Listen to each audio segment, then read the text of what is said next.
With the recent veto of the prohibition of partial birth abortions, the life issue has again taken a very prominent place in our American way of life. Recently, John Paul II made a remark where he came out in favor of organ transplants, but he maintained staunch opposition to cloning and activities of that nature. I'm Julius Smetona. This is What Catholics Believe. We'd like to discuss organ transplants, cremation, the respect for the body, and the Church's traditional stance on these matters. With me today is Father William Jenkins. Father Jenkins is a priest who has, a Roman Catholic priest, who has remained loyal to the traditions of the Church and celebrates the traditional Latin Mass exclusively. Father Jenkins, there was a recent article just a few days ago which had John Paul II's, featured John Paul II's support for organ donation, and it said that it's likely to have an impact on his 1 billion strong flock. And it says this: traditionally, many Catholics have been opposed to both organ transplants and cremation for reasons having to do with keeping the body intact for resurrection. Well, perhaps we can start with the organ transplant aspect of that statement. What has been the traditional teaching of the Church on organ transplants? Well, the whole idea of transplanting an organ from one body to another is relatively new, so if you were to talk about the traditional teaching of the Church, you're not talking about something that explicitly deals with organ transplants going back 100 or 200 years or 1,000 years. You're talking about principles. So you have to apply the moral principles of the Church that are hundreds of years old to this particular new development. And really, I don't know of any condemnation of the concept of transferring an organ from one to another. There are some very definite caveats, so some definite requirements to make it moral. Obviously, you can't kill one person to take the organ to give to another. This is what we understand they're doing in communist China by executing political prisoners and then rushing the organ, just removing the organs right on the spot where they fell, and whisking the organs away to be given to people who pay tens of thousands, even hundreds of thousands of dollars. Mm-hmm. It's absolutely immoral to kill one person for the sake of taking his organ to even to save another one's life. And but the idea of using the organ from one person's body after that person is dead to preserve the life of another who needs that organ to survive, there's nothing intrinsically evil about that. The question, I think, would come down to the way it is done. And I guess what the question really is are you actually murdering someone to obtain this organ? And more broadly, to what extent can this lead to a total disrespect for life and murder by perhaps maybe accelerating a natural death, the use of aborted children and their tissue to help an older person, say? John Paul II, I guess, according to this article, to the extent that we can rely on it, said that the only acceptable way to determine the death has occurred is the complete end of brain activity. Now, is this an infallible way of determining that, in fact, a person has died? Well, clearly that's not anything resembling an infallible statement. But, there are organs that they can take from a living person that would not kill him. Obviously, you can take one of two kidneys, you can take part of a liver. But there are certain organs they can't remove from a person without actually putting him to death. That's the problem. Removing someone's heart, or removing, his entire liver, or whatever else he would absolutely depend on to live. The problem is, when they take those organs, the organs still have to be alive. I mean, they have to be so fresh that their concern is getting the organs out of that person as quickly as possible at the first possible pretext, let's say, that they can go in and take them. So much so that not long ago, In Cleveland, there was a question of one of the hospitals, one of the major hospitals, actually hastening the death of patients who were considered to be unsalvageable anyway, so that their organs could be harvested, let's say, as quickly as possible for those who need them. This would obviously be immoral, it would be grossly immoral, it would be inducing death, or even something approximating death, and this was the charge, that they were actually using drugs to induce a death-like state in order to take the organs while they were fresh. And just recently also, over in England, some doctors have begun pushing for anesthetizing organ donors before the organs are taken. Why? Because even though they have been declared by the medical wisdom on hand at the time as being brain dead, there are still indications that they are suffering physical pain when the organ is removed. Now, obviously, if they're suffering physical pain, they're not dead. And so to anesthetize them is not really to address the problem, that they're being murdered by the taking of their organs. You know, one thing, too, is the question, is it wrong to donate an organ, or is it wrong to take an organ from a dead person? The other question is it something that should be encouraged? Well, obviously, the modern wisdom is that if it's going to save somebody else's life, then clearly it's supposed to be encouraged. It seems ironic that they're killing people in the womb with abortion, but then making such, what should we say, extreme and even macabre efforts to keep somebody alive. It's almost as though you begin to think of people as being sort of guinea pigs in life and death. Even President Clinton's recent remark to the effect that supporting human embryo research and using human embryo tissue and cells in medical research and maybe keeping people, helping them recover for Parkinson's disease as being a great humanitarian thing. So basically he's saying that objectively to kill a baby and to use that baby to help someone else is a great thing. And the Communist Chinese would say the same thing, and I mean, basically this is the attitude that there are no sacrosanct individual rights. The right to life is not sacred. It can be taken away to serve somebody else. You know, this is not the Catholic idea at all. You know, your life, as long as you're innocent, your life is inviolable, and I have to respect that, and I can't say, well, look, I need your liver, I'm going to take it because I'm richer than you, I'm smarter than you, I have more I power need it more and than you influence need it. than you. Yeah, right. Whatever. No one has the right to make that decision. And unfortunately, in the state of modern medicine, we have reason to fear that that decision is in the hands of people who are not responsible and who feel as though they take the place of God. I think that a consequence of this could be just a kind of a recklessness where these black and white areas are going to become shades of gray, and maybe the benefit of the doubt is going to disappear, and more people can perhaps be hastened to a premature death. Oh, sure.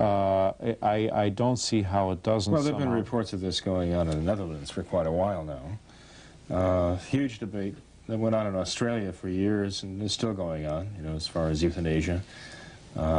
Oregon became the first state in the United States to allow physician-assisted suicide, right? And you mentioned that people's lives will be looked upon merely as, or people's bodies will be looked upon merely as like spare parts dumps, you know, sort of like going to the salvage yard to pick out an organ you need. But there's also the question of people being pressured into giving up their lives by heirs who want their money, by others who, you know, feel that they have more reason to live than they do the people with the organs to let. It really begets a kind of a hellish idea of society in which human life has no more value than the organs the body contains. In a certain sense, and I know some people might take this as being extreme, but I'd say this whole focus on organ donation is almost satanic in the sense that it can apply the words our Lord said to St. Peter when St. Peter said he would not permit our Lord to be crucified. He said, "Get thee behind me, Satan. Thou mindest not the things of God, but the things of man." And here the whole focus is the only bad thing in life is death. And we've got to keep you alive, we've got to keep you wrinkle-free as long as possible. It doesn't recognize, or it implicitly denies, that man has a soul and he was been put here for one reason only. It is to know, love, and serve God.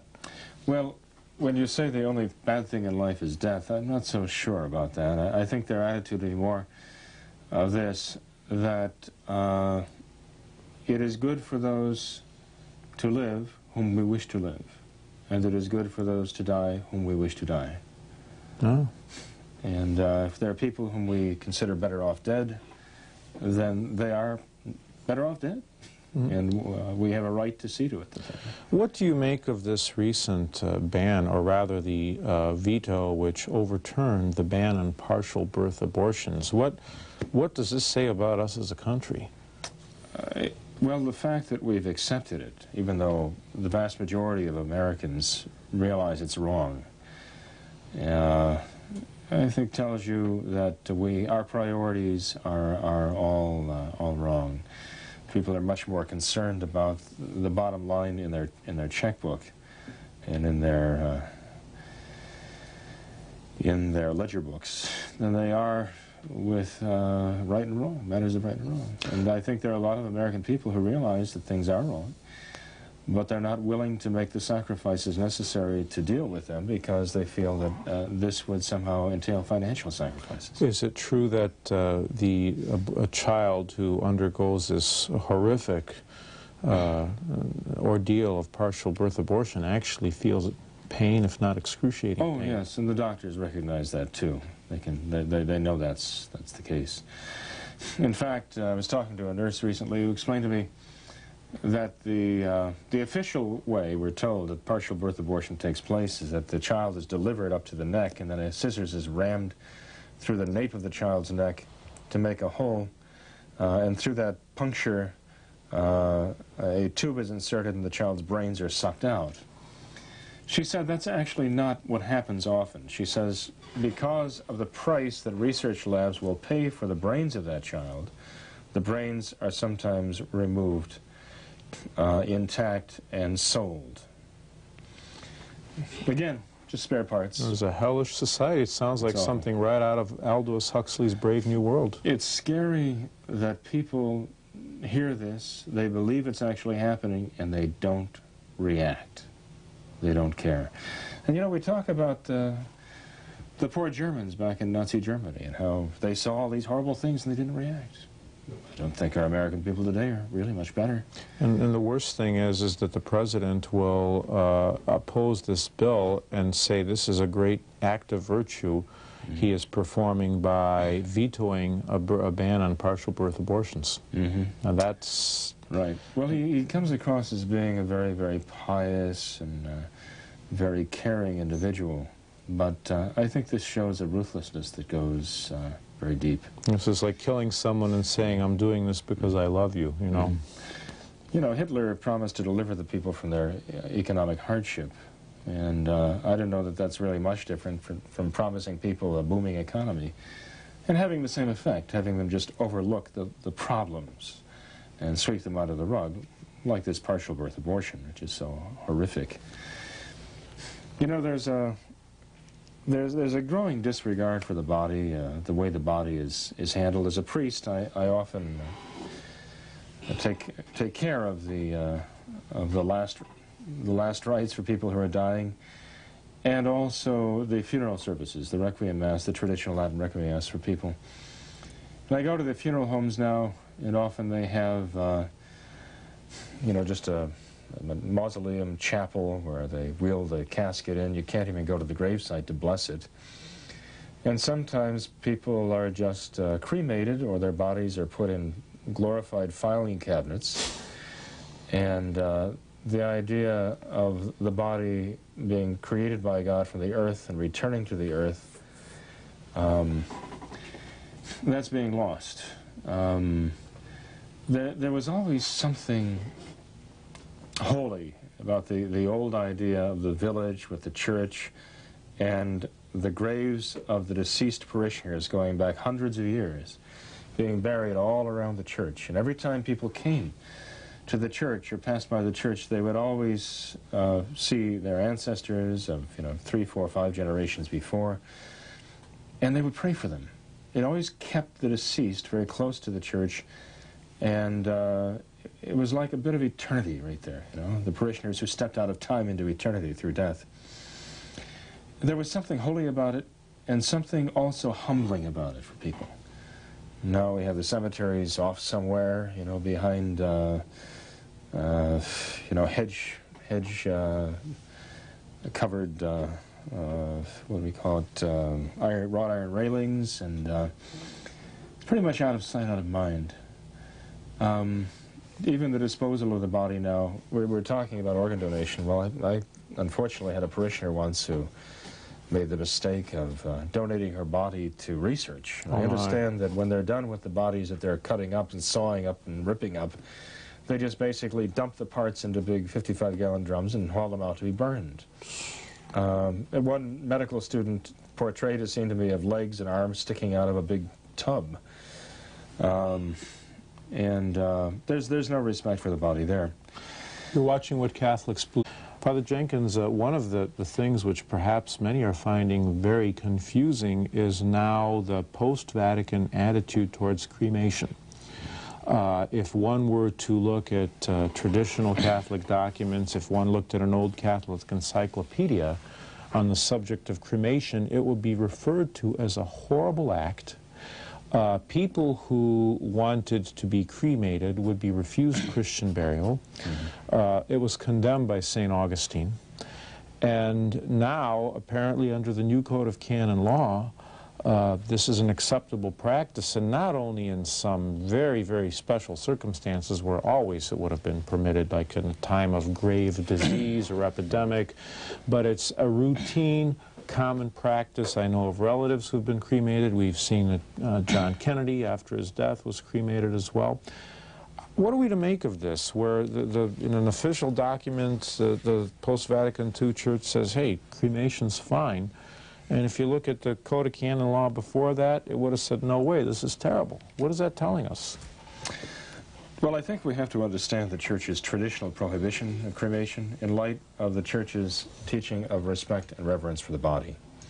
As I was mentioning a minute ago about the parishioner of mine who mistakenly donated her body to medical research without having the necessary precautions taken. Someone I know actually saw her body hanging in a kind of meat locker. With rows and rows of other bodies. She was completely unclothed and was hanging, dangling from the ceiling by a leather strap across her chest and under her arms in the back, and just hanging and just waiting there like a side of beef to be taken down and cut up, carted away and burned. This is absolutely contrary to the Church's concept of the sanctity of the body. I mean, the human body is an amazing thing, not only mechanically, but spiritually. It's absolutely astounding, because the human body is designed by God to be united with a human soul, and that soul was designed by God to be like Himself, with the ability to, the intellect to know what is true and to love what is good. The intellect and the will, these two faculties mirror God's own divine nature. And the body, which is crafted by God specifically to be united with that.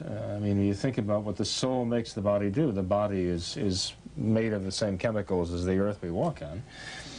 And yet the body, does everything from run and dance and so on, to craft artistic things, to speak, to think, and to believe, to have faith. To perform acts of kindness. Supernatural acts. Yeah. And to perform acts of charity.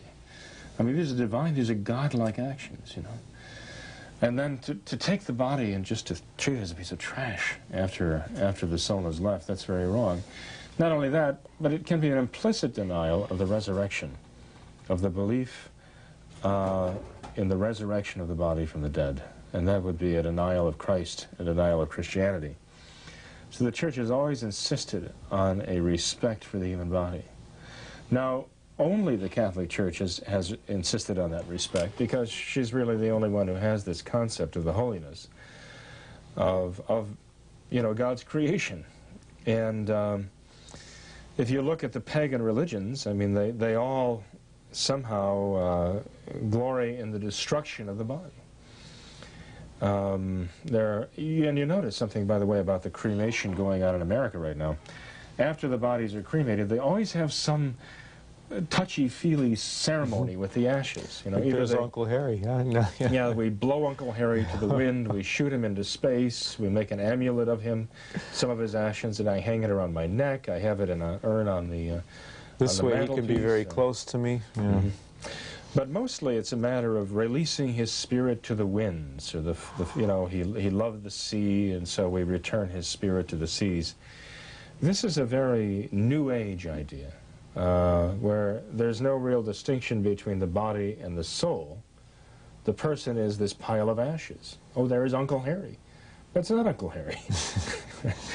Uncle Harry's soul has been judged by Christ and is in hell or purgatory or heaven right now. But it's a certain materialistic idea. Like, who's the fellow, Roddenberry? Gene Roddenberry, who started the Star Trek? Mm-hmm. Well, he wanted to have some of his ashes anyway blasted into space.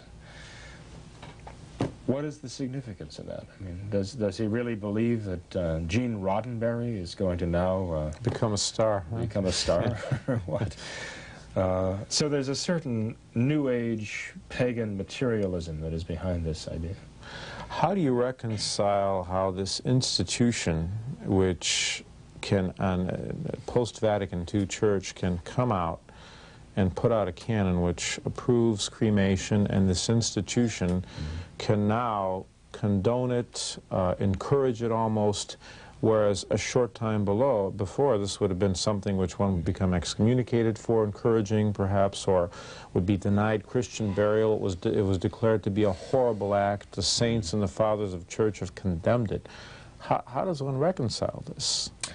It's not possible to reconcile it, but changes in the church since Vatican II are, in many cases, impossible to reconcile with the church's traditional teaching. You might be correct. I don't know for a fact that there is a canon of the new Code of Canon Law which explicitly allows cremation. I believe it's Canon 1176. Is that right? Okay, yes. Well, thank you. I learned something from you. I learned something from you every time. But in any case, I could see them allowing this to go on without condemning it in the new church. I'd be surprised, but I am surprised to find that they would explicitly canonize it, so to speak, as a practice of the church, admitted by it. It is impossible to reconcile with the church's traditional teaching with regard to the sanctity of the body. By the way, for those who have never been involved in a cremation, perhaps I can relate very briefly what a friend of mine told me, a friend of mine who worked in the funeral business, by the way, and indicated that he had heard an account of a cremation. I was actually present, I should say. He was present for a cremation. And this is what he told me. He said the body was put on the shelf of whatever, and then pushed into the crematorium there, and which was fired up. And he said after some time, suddenly there began to be a voice. A voice began yelling or screaming? Well, it wasn't a yell moaning. to begin with, but it grew. I mean, you could hear a voice from inside the crematorium vocalizing, all right? And then it just was in a monotone, and then it got louder and louder and shriller until it became a horrendous shriek. And he looked at the fellow who was on duty in the crematorium, and the fellow said, "Oh, don't worry about it." He said, "They all do that because as the gases heat up in the lungs, they go rushing out through the vocal cords and creating this awful sound." You know? Now, this is rather grotesque, admittedly, And that in itself is not an argument against cremation, but it shows, I think, a certain callousness toward the body, and that these things, the body and soul of man, have to be entrusted to God and are not up to man to just dispose of any way he wishes. It's almost like a desecration of a church, because the body was a temple of the Holy Ghost. Of the Holy Ghost. Exactly. You've been watching what Catholics